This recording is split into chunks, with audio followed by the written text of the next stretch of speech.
Cela fait 5 ans qu'Evariste Ndayishimiye est à la tête du Burundi. 5 années marquées par de grandes difficultés, des espoirs déçus et une situation qui se détériore dans presque tous les domaines. Arrivé au pouvoir dans la continuité du système mis en place par ses prédécesseurs du CNDD-FDD, il promettait le changement aux yeux des plus dupes, alors que dans les faits, il est un produit d'une descente aux enfers du Burundi, de ses fils et fils. Sur le plan économique, le pays traverse une crise grave, le franc burundais se déprécie fortement, les prix des produits de première nécessité flambent et le coût de la vie devient insupportable pour une grande partie de la population. La corruption est toujours présente, parfois jusque dans les plus hautes sphères de l'État, y compris la maison même du chef de l'État, encouragée par le cercle familial en tête duquel sa princesse Angeline Ndayishimiye. L'endettement public s'aggrave, les investisseurs se font rares et les jeunes qualifiés quittent le pays faute d'opportunités. Le chômage touche de plein fouet les jeunes, tandis que les fonctionnaires et retraités peinent à vivre dignement.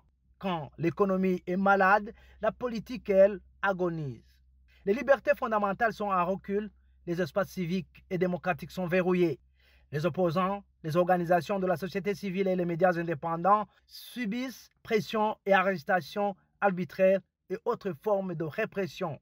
L'usage de la force de la peur pour faire taire les voix critiques devient une pratique courante. La milice du parti au pouvoir et certains membres des forces de sécurité sont régulièrement accusés d'intimidation et de violence.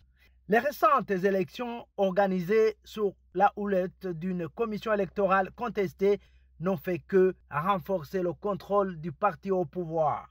Les résultats publiés sans réelle transparence donnent une victoire écrasante au CNDD-FDD. Ainsi, bonjour parti-État, au revoir la démocratie. Comme si cela ne suffit pas, le règne du prince de Gitega déchire encore le tissu social en instrumentalisant les institutions telles que la justice elle-même, l'institution de l'ombudsman, la commission vérité et réconciliation ou encore la commission nationale des droits de l'homme sont perçues comme instrumentalisées. Cela fragilise encore plus le tissu social burundais et affaiblit la confiance des citoyens. Sur le plan diplomatique, le Burundi peine à restaurer des relations solides avec ses voisins et la communauté internationale, ce qui complique les efforts de relance économique et de coopération. En somme, ces 5 années de gouvernance d'Evariste Ndayishimiye ont été marquées par un appauvrissement généralisé, une régression des libertés en climat de peur.